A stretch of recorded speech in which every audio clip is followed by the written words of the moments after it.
Welcome, welcome. Another edition of Live, Love, Laugh, and Let Go Out Loud. And I'm excited, like I always am, about my guest, but this one is really cool. I am super excited to have him here. I'm going to do a quick little introduction, and then I'll be back with Randy Grimes. So stay tuned.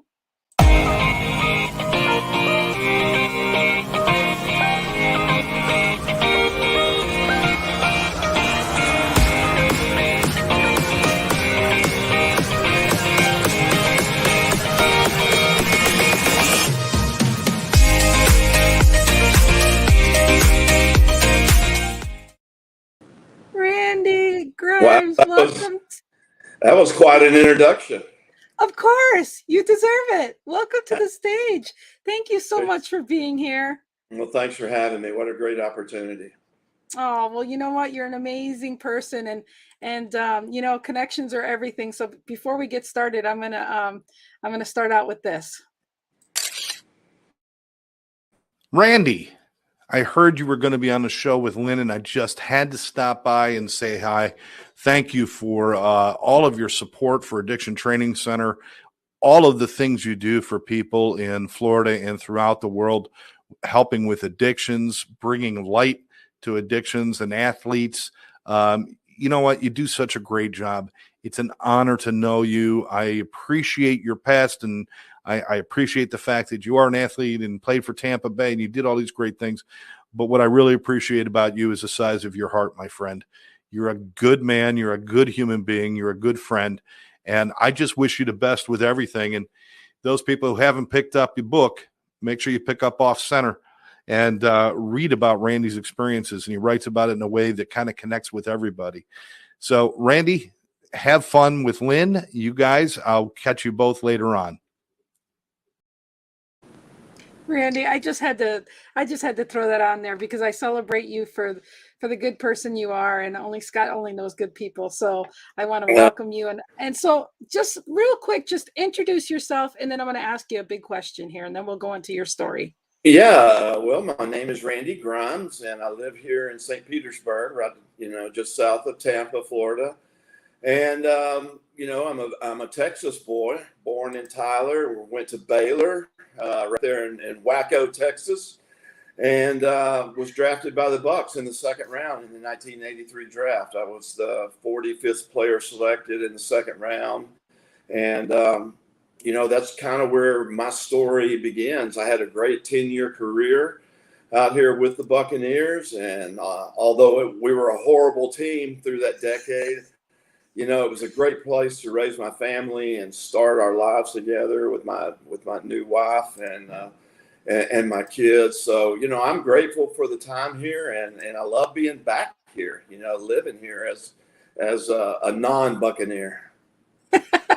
I love it. I love it. So we're going to get into some questions right away. And what things have you let go out loud? And basically, I feel like you can't live, love, and laugh unless you let go of things. And if we can just start with your past, and boy, all the things you had to let go, and we'll go from there. Wow. And I hope we have a whole day to finish this podcast, because I have a lot of things to let go of. But, Lynn, I was that guy who was willing to do whatever I had to stay out on the football field. And I can remember the first conversation I ever had in the pros was with a guy named Leroy Selman. He was a Hall of Famer. He was the he was the first player ever drafted by the Bucs in 1976 and out of Oklahoma. And, he was that first real role model, somebody that I'd been watching on TV through even high school and college. And I had a locker next to him my rookie year during training camp when I first got to the Bucs. And the first thing Leroy taught me was that football was no longer a game. Now it was a job. And the second thing he taught me was you do whatever you have to stay out on that field. And, I was willing to do what I had to. And for me, I played in an era where, we used to beat the crap out of each other all week long. that coaching mentality where if you don't practice hard, you're not going to play hard. And a lot of the injuries and a lot of the things that would put you in the training room happened at practice. And so, for me, that was taking handfuls of pain pills every day and practicing through those injuries, because I was not going to let somebody else get in my spot. I was not going to let somebody else practice in my position or play in my position. And I was willing to do what I had to do to be the best. And these are just ways that I justified it. I wanted to be the best. I wanted to be all pro. I wanted to have that next big contract. I wanted to feed my family. I wanted to play a kid's game and get paid for it. So those are ways that I justified throwing down those handfuls of pain pills every day and handfuls of sleeping pills at night. And, I didn't look at it for what it really was, which was a full-blown addiction. I looked at it like a necessary evil that I had to do to stay out there and that I wouldn't take into my retired life, And little did I know that that's when it would spin out of control. But, I was getting it from team doctors and team trainers and teammates, and I had fans outside that would get me anything that I wanted. All I had to do was ask, So those were other ways that I justified it. I just figured, this is the culture of the NFL. This is that North Dallas 40. You remember that movie, North Dallas 40 with Nick Nolte? This is that culture, and I'm in it now, and it's real. And it's true. These are things that you have to do to stay out on the field. So I thought, and not once in that 9.5 years that was going on, did anybody ever come up and say, Randy, why are you slurring your words? Or Randy, why are you nodding off in meetings? Or why are you late to practice every day? Or, why are you the last to leave the building every night at one buck place and pills are missing out of the training room? Nobody ever asked me those questions, because I was always playing good. And if it ain't broke, don't fix it. That kind of mentality. There's Scott. Yeah, hello, Scott. We played your video. I think it was a nice surprise to him. Yeah, thank you very much, buddy. So with that being said, though, did you feel like, where did it turn around that you all of a sudden, it's hard to admit the things you did, when you had that stardom and what you were doing. Where did you have the break in knowing that this isn't right, or, what happened? Well, and I knew it wasn't right all along. I just couldn't stop doing it, and like I said, I never expected to take that into my retired life. But, I can remember I played for 5 different head coaches in 10 years. We were a revolving door of players and coaches and front office people. There was nothing consistent about the Buccaneers in the 80s and early 90s. And we just constantly were turning over head coaches, quarterbacks, position coaches, players, front office people. But the one thing that seemed consistent in that decade was me at center. I seemed to always survive all those changes. But I remember that last coach of mine, Sam Wash. I remember him walking by my locker after the last game of the 1992 season and putting his hand on my shoulder and saying, Randy, we won't be needing you out here anymore. And I'd gotten hurt halfway through that season. I knew I couldn't go try out for anybody else. I knew it was over. And I can remember thinking, I was sitting there staring at my locker, about to clean it out for after the last game. And I can remember thinking, wow, that's how it ends. All the blood, sweat, and tears that I've left on football fields all over this country since 4th grade. And that's how it ends. A coach that I've only had for a year, who has no loyalties to me, who I really don't like. He probably doesn't really like me either.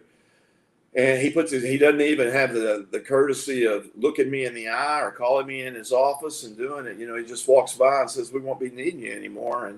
And then disappears. And it's like, wow, I just, I couldn't believe that it was all over just like that. And I remember just raking everything out of my locker into a black trash bag and walking out the back door. And Randy Grimes, the football player, didn't exist anymore. And the reason I talk about that is because I already had this rage and addiction going. And now you throw in the fact that I don't have a uniform to put on anymore, or I don't have a playbook to look at, or an itinerary to go by. And I struggled for many years after football trying to figure out who I was when I wasn't Randy Grimes, the athlete. And, that had a lot to do with that was just throwing fire or throwing gasoline on an already raging dumpster fire that was my addiction. And, for 20 plus years after I retired, I couldn't get a handle on it.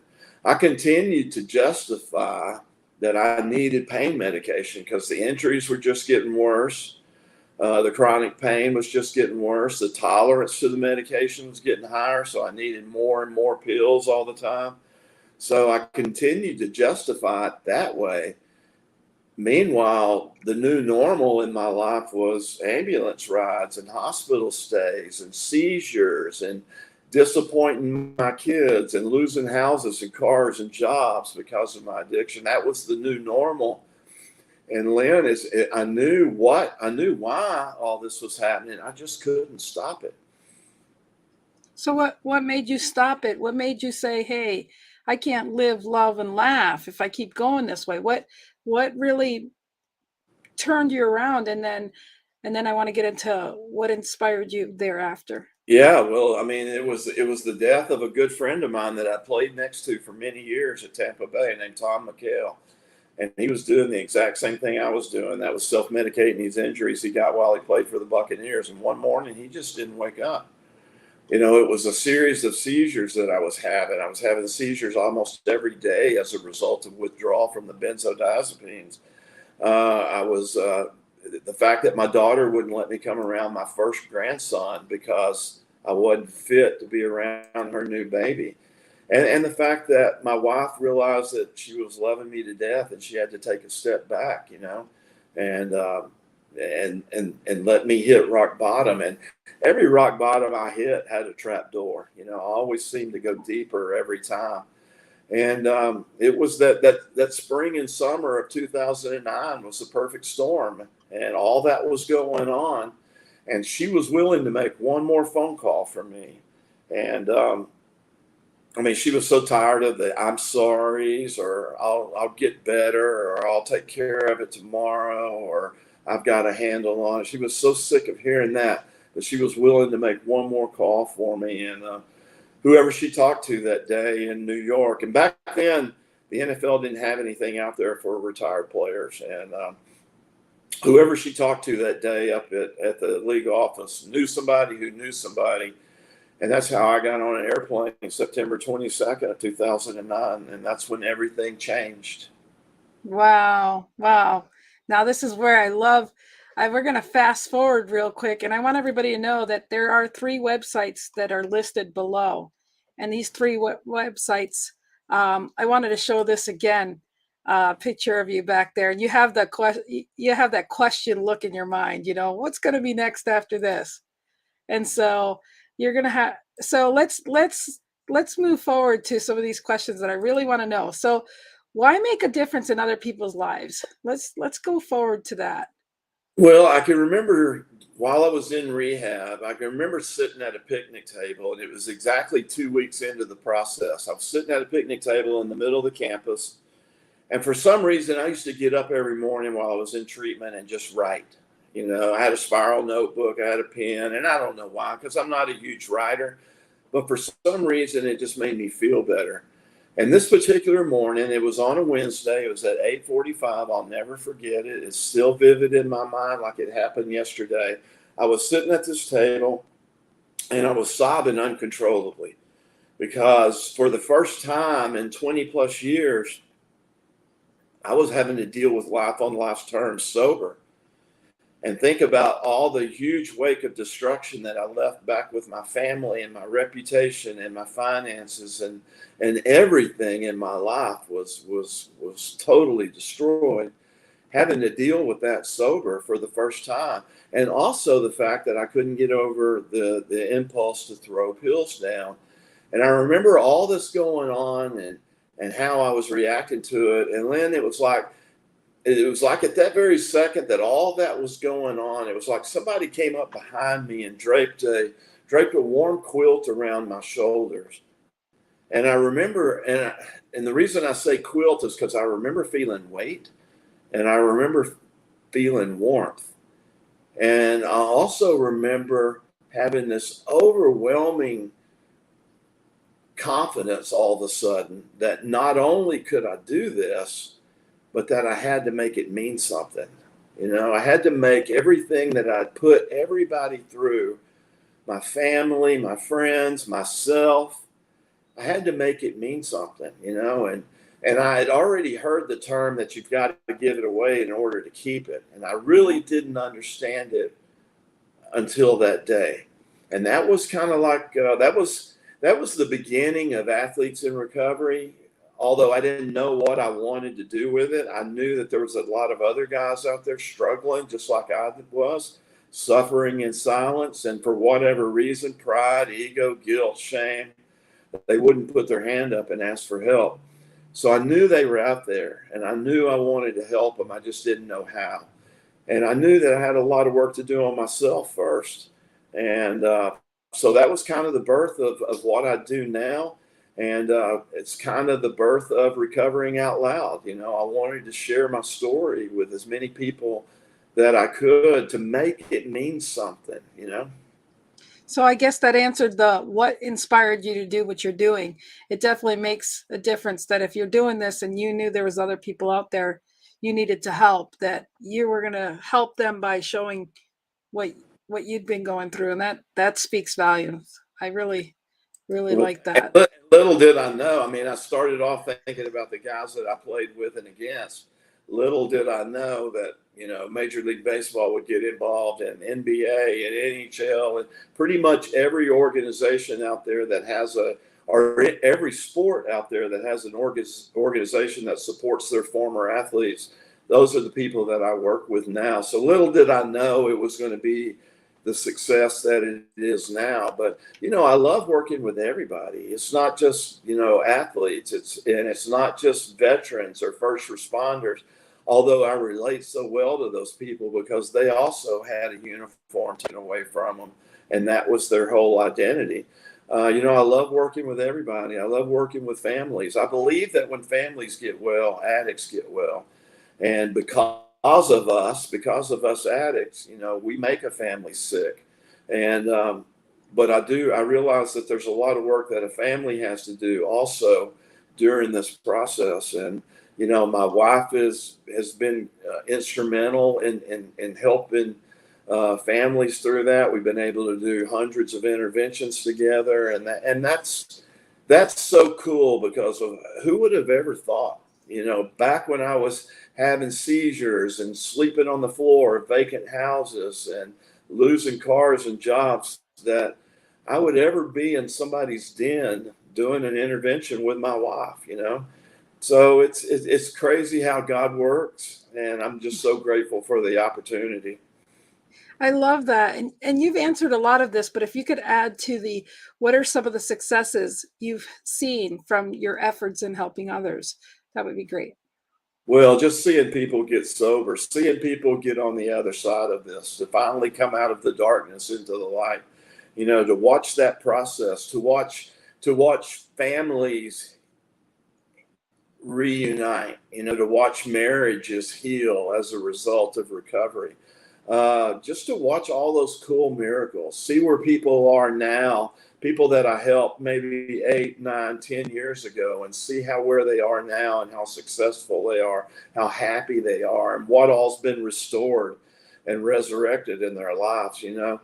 Those are the cool things. And I know I'm talking a lot about other people, but even with myself, to see where I am now after almost 13 years, it'll be 13 years in September, and to think back where I was and what was going on and how I couldn't stop it and the chaos that I was causing, and I think I'm a pretty tough guy. I've been in a lot of battles. You don't get to stay in the NFL for 10 years unless you're winning most of those battles. And I really always thought of myself as really disciplined. I was willing to do what I had to be a great athlete or whatever. But when it came to addiction, all that went out the door. I mean, it was so much bigger, so much stronger, so much more powerful than I was.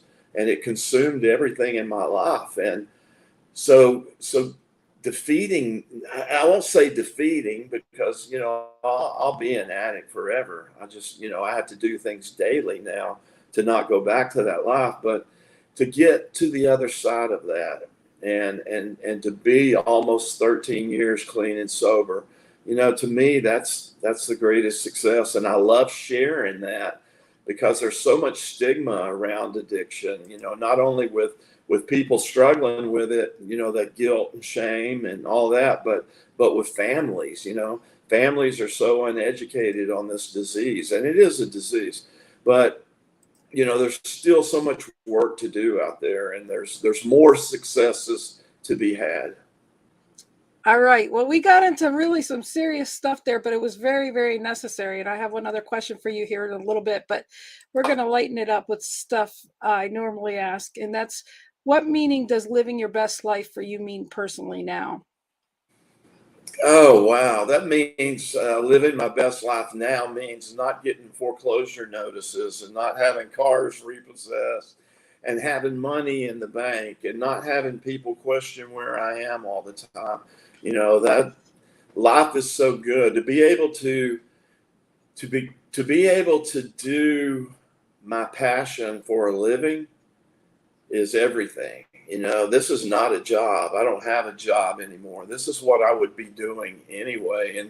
And to be able to make a living at it and support my family, that's the most awesome feeling in the world. And like I heard that very first day, is you got to give it away in order to keep it. When I got to treatment that night, September 22nd, 2009, I fell out of the car. When I got to the treatment center, somebody opened the door from the outside and I was leaning against it and I was so sick and beaten and broken, and I just fell out of the car, and I had about another 30 feet between me and the doorway of the treatment center, and I crawled on all fours. And I remember that night more than anything. I remember hearing the words, in order to get this, Randy, and nobody helped me. Nobody helped me. I crawled on all fours and nobody helped me, and I'm glad they didn't. But I remember hearing somebody say, Randy, in order to get this, you've got to have the desperation of a drowning man. And the reason I remember that so much is because as an 8-year-old kid in Tyler, Texas, right outside of Dallas, my most vivid childhood memory is falling off a paddle boat out in the middle of the lake and getting my feet caught up in the bottom of the lake on something. And I don't know what it was, but I remember how I was screaming underwater, how I was clawing at the water, how I was fighting with every fiber in my body to get back to the surface, and how desperate I was to get back to the surface. And I'll never forget that. And when I heard that night, that's why it had such an impact on me, even to this day. So I like to think that even today, almost 13 years later, I still have that gift of desperation. And to me, that's Blessing. my best life. Yeah, that's a blessing. So what do you love in your life other than your family? Must be what you're doing, right? I love what I'm doing. Yeah. That's I mean, right. I love the beach. I love anything Florida. That's probably why I came back out here after all those years. I love hanging with my friends and family, and you know, I'm a Christian, and that's a big part of my life. And I like to share it as much as I can. And it's life is just so good that being able to wake up every morning and not be hungover or not be in withdrawal. It almost 13 years later, it's still pretty fresh in my mind. So to not have any resentments, to have the tools now to deal with a lot of the things that made Randy do what Randy did. To have those tools now and to be able to work through them, and to have a sponsor, and to have a group of people. People ask me all the time what I miss most about football, and it's not the game. I don't miss being out on that field. I miss the locker room. And that's what recovery has given me back, is to be with like-minded people, to be with people that have been to those deep, dark places that I've been, to be with people that have sweated and cried and bled and laughed and done all the things that I've done in recovery. That's my new locker room. I love it. So it's a blessing to be back around people like myself. And, they say the opposite of addiction is connection. And I believe that. I believe if you stay connected with people, if you stay accountable, then that makes this life so much easier. I love it. Okay, so I have a fun question I usually ask people. So here we go. You got to listen, pay attention really, really good here. So have you ever gotten yourself in a pickle? What kind of pickle would you say you gotten yourself into? That you learned the most valuable lesson ever. Wait, I didn't hear it. It's what kind of pickle have you ever gotten yourself into? Oh my God. And you probably got so many, so this would be a good one. So come on. I can't even tell most of the pickles that I've got. Come on. You can do better than that. Answer the question.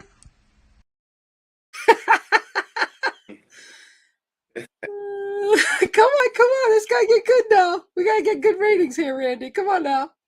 Oh, it's in the middle of our interview, They got to go through all that to find this in the middle of this video, okay? So we'll find out who watches. I'll tell you about my first. When I first turned 18, I was the first one in my group to turn 18 in my high school group. So of course I was the first one who had to go make a beer run, because I was the only one that could buy beer then. And the first time I ever went, my county was dry, so I had to drive to the next county over. And as I walked in the beer joint, the liquor store, it had just been robbed. And there was a news crew in there, and they had, the big cameras over their shoulders and all that. And so I was on the 5 o'clock news walking in that liquor store on camera, and my parents saw it. So that was known right then I was not going to be a successful substance abuser, So what happened? How did they come about to say? Oh my God! How did they approach you? I was too big to whip, but I think they wanted to. They wanted to spank me, but I was way too big at the time. But I just. That should have told me a lot. That should have told me a lot.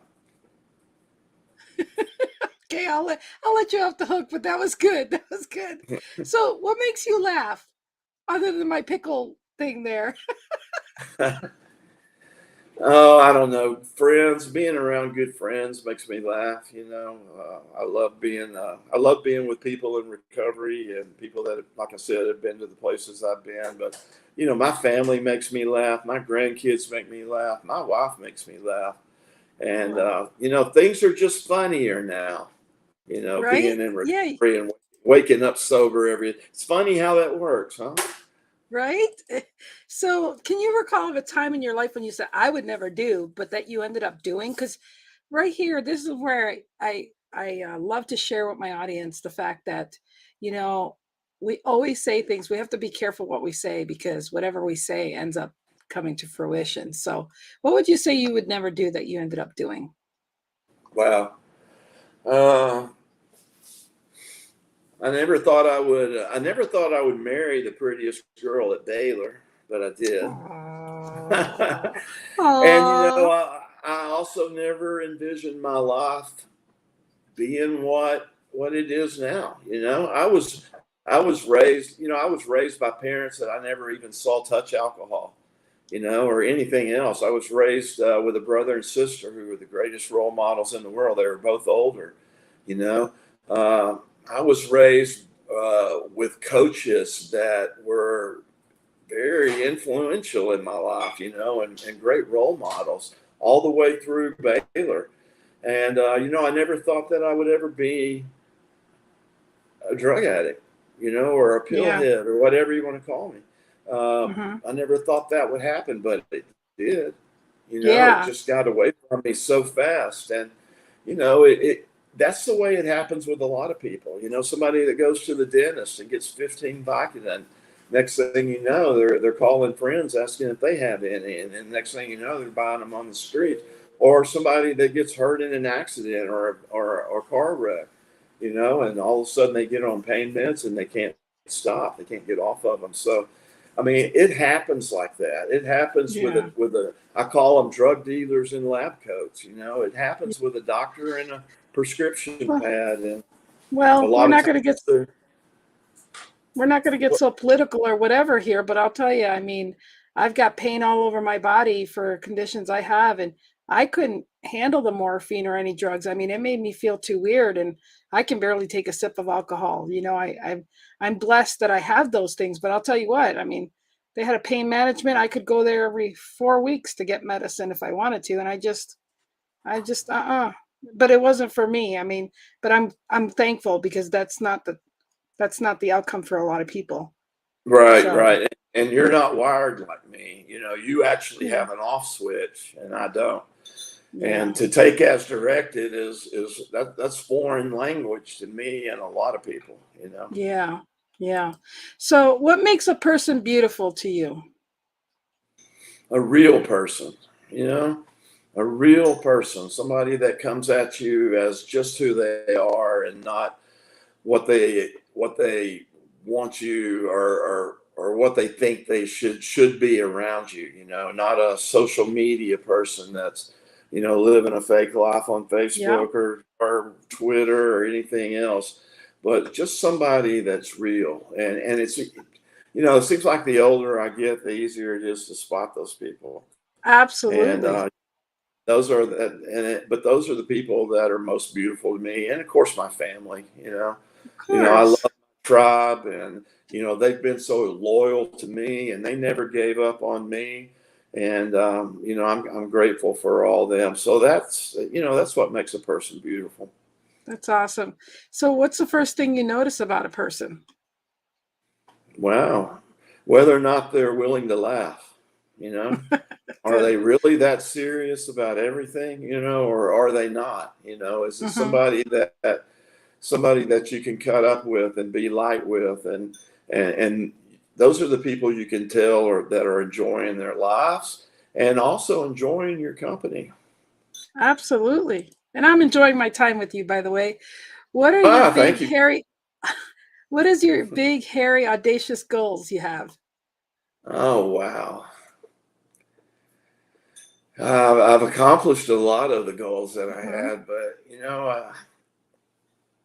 I want to continue to see my grandchildren flourish. You know, I want to continue to see my children flourish. I want to help them in any way that I can. They're all doing so well, and I'm so proud of them. You know, um, I'd like to see this book of mine. I'd like to see it get in as many hands as I can, and like I said, continue to tear down that stigma associated with addiction. You know, I'm so proud of this book, and the cool thing about this book is that my whole family had a platform in it. You know, it was a healing process for the Grimes family, and so whether or not it's successful or not, it's really already served its purpose. But I think it's really a great book. The reviews have been awesome. The responses have been awesome. People are loving it, and I just want to get it in as many hands as I can because Lynn, there's not going to be a second one. No, I I've wrote a book. I only did half of my book as an author, but I've got to get the other one on. And yeah, it's a lot of blood, sweat, and tears to actually sit there and write about your life and do the memoirs and stuff like that. I only did half. I couldn't I couldn't stand to do the whole thing. But yeah, here we go. Theodore says, "But because you're awesome, you're Oh, awesome."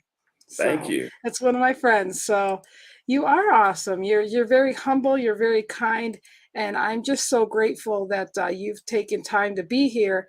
And one of my last other questions I had, well, not last, but of these particular, what would you recommend to those that are dealing with someone who has addictions? Well, first of all, I want everybody to know that it's okay to not be okay. That's my message everywhere, is that, for many years, like I said, because of pride, ego, guilt, shame, all those emotions, I wouldn't put my hand up and ask for help. And especially, this May is mental health month, and next month is men's mental health month. And I want not only men, but women and even children, I want people to know that it's okay to not be okay, but you've got to put your hand up and ask for help, because there's hope and there's help out there. And I think people have to seek out education about whatever they're going through, and not just bury their head in the sand and think that it's that it's going to go away, or to if you don't acknowledge it, then it doesn't really exist. You can't have those kind of thoughts. Uh, you've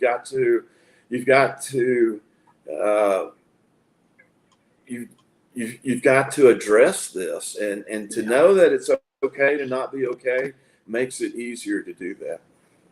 I agree. I mean, I have post-traumatic stress disorder and clinical depression. I just choose not to think about it. I know it's there, but I mean, I don't stay in that deep hole, and that's how I try to cope.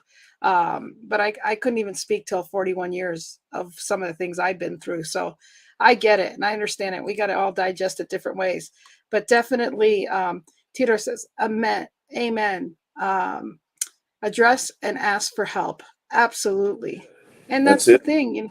thing. So many people want to help people, and if they don't know, but then the sad thing is for the ones that voice their situation, you have too many people, labeling them as, oh, they're damaged, or oh, they have issues, and oh, I'm not getting involved with that. And it's the ignorance. It's the ignorance we have. And it's just great to see so many people like you, Randy, that can come and say, look, I was at the peak and the height of my career, and then it went down, and then only the people that loved you were around. you know where would you have been if nobody loved you and nobody respected you? You can be such a amazing uh community giver and change things, and that's that.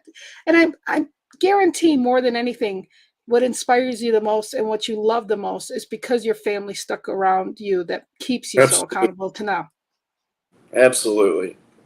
And so I I say, and they're the real heroes of my mhm, story. My wife yes. is the real hero of my story. She's the one that never gave up. She's the one that continued to fight. She's the one that God promised her that He was going to heal our family, but she had to find the courage and strength to stick around long enough till that happened. So they're, and my children, what I put them through, they're the real heroes of the story. And isn't it great that when we mess up our kids' lives, isn't it just a great feeling when they bring grandkids to us and they bless us to be a part of it? Because I've messed my kids' life too, and there's nothing I can do about that except be blessed and appreciate that they still love you. Isn't that just an amazing thing? You're exactly right. What our past doesn't define us, but what we do from this point on does. So yeah, you're right. Yeah, yeah. And we can And just we be the best version of ourselves every day. and I think the big blessing is to know that we were blessed to have grandkids, and we can be just as silly with them and not have to grow up. That's the best part. And we get to give them back when we're through. Yeah. Yeah. Yeah. Oh, I think it's time to go now. So, what's the best advice you have received, Randy? Oh, wow. Well, and I talked about it earlier. The best advice was, in order to keep what I have, I've got to give it away. But there's a lot of those little anecdotes and stuff that I've heard over the years that, they're so true. They're just so true, and life's good because of that. But the best piece of advice that I've ever received is when I found out that it was okay to not be okay, that I didn't have to have that warrior mentality, that I didn't have to suffer in silence, that I could put my hand up and ask for help, that big boys do cry, and that you don't have to just pick yourself up, dust yourself off, and get back in the huddle. You can talk about this and you can share, and that there's hope and help out there. I love that. I love that. So I know the answer to this question is what book recommendations do you think you have impacted your life? Well, I know this will impact a lot of people's lives, but other than that book, what else would we recommend? Oh, well, of course, the Bible fits in there, number one, and the great books like The Shack, and there's so many great books out there with sports people that have overcome obstacles in their life, whether it was addiction or disease or whatever. There's a lot of great books out there. But the best I've ever read is Off Center by Randy Grimes. The foreword written by Coach Mike Ditka, with endorsements in there from Coach Grant Taff and Jackie Sherrill and so many other great endorsements. So that's the best one. I love it. I love it. I love it. So they could go put your name in Randy Grimes and they could find you right on Amazon. It's that simple, wouldn't you say? Right. Yes. Go to Randy Grimes or go to Off Center the book. And listen, you can find me on pretty much every social media platform, Sober Center 60 or LinkedIn, and of course Facebook, Randy Grimes. But yeah, if you can't find me, you're not looking very hard. And my website is proathletesinrecovery.org. I know it's on the ticker down below, but also you can go to offcenterthebook.com, whitesandstreatment.com, or wstreatment.com. And I don't talk enough about the great work that we do at White Sands, but that's part of my story too. And that's where the athlete program is. And I'm just so proud of, the #1 facility the last 2 years in the state of Florida. So I'm really proud of the work we do there. And, I said this earlier, but to see the lives resurrected and relationships healed and people coming out of the darkness into the light, I get to watch that every day at White Sands Treatment Center. So I'm grateful for that too. I love it. I love it. Well, this time has flown by, and I think that I would be an honor to have you back some other time. Anytime. And it's wonderful to see that you're living, loving, and laughing now that you got all that stuff and mostly yourself out of the way, correct? Exactly. I was my biggest obstacle. That was for sure. So what would you recommend to others? Well, those 10 or 12 inches between my ears, that was my biggest obstacle. So what would you recommend that others do for themselves right now if they were looking and they were wondering if they could even have a chance? Get educated, talk to somebody. There's nothing wrong with getting therapy. You go to a doctor if you have a cold or anything else. So why not go to a therapist and work through some of the things that are going on in your ears? And, address it, just address it, because not only has recovery and substance abuse treatment and mental health treatment come so far, there's so many cool things out there now that can help people through whatever they're going through, but you've got to ask for help. I love that. Randy, thank you so much for being here. Before I leave, I had one other thing here. Well, I'm going to have to stall till I get it installed here. So I guess I'm uploading it right now. But seriously, thank you so much for being here. And here we go. Thanks for having me. I got so involved in our conversation. Randy, I just want to thank you for coming on the show today and educating people a little bit about addictions and your life and how you're impacting the world. I want to thank you for making such a difference in so many people's lives, and going forward, how many people you will touch from everything you've done. I greatly appreciate your time and your new friendship, and I'm just blessed to have you here, and hopefully I'll have you back more times than one. So you have a great day, and God bless. Thank you. There we go. Uh-huh. So thanks again. Thanks again. And you never know when you're going to see Randy maybe pop up somewheres sometime with Scott and I. Who knows? So for now, we'll say goodbye. Any last words before we say goodbye, Randy? No, just thank you for this opportunity. You know, I love to get the word out to as many people as I can, you know, and thank you for helping me kind of tear down a little more of that stigma that surrounds not only substance abuse, but mental health. Absolutely. Absolutely. So thank you. We'll be right back. Bye, everybody.